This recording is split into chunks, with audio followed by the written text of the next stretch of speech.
Outside of your love team, kumusta kayo ni Barbie? We're good friends. We're good friends talaga. Nag-uusap kami. What do you talk about? Do you talk about, let's say, do you talk about Jack, Roberto?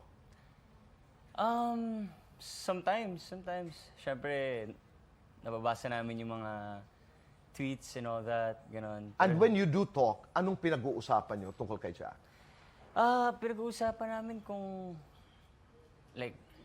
paano yung na-receive yung mga nangyayari, like especially anti-silos, something alright. like that. Parang pinag-uusapan lang namin kung ano yung reaction ni Jack towards that. Pero syempre, tinatawanan lang naman namin.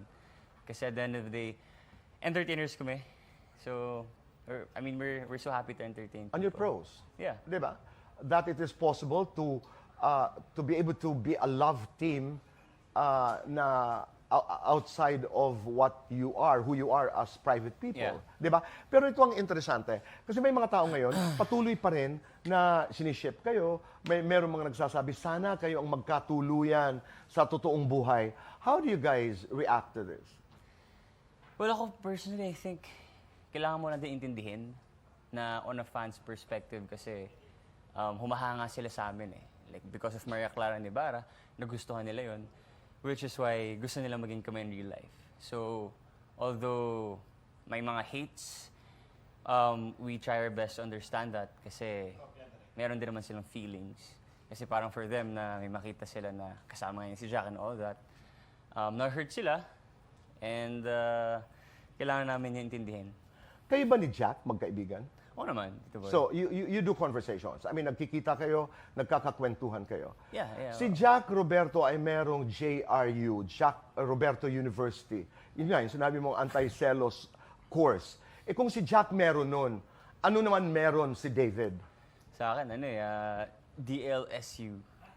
Na ang ibig sabihin ay... David Licao ko, Celoso University.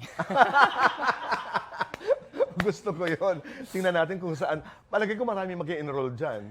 Palagay ko din, Tito Boy.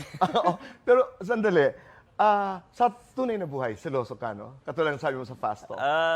Oo eh. Pero gaano ka seloso, David?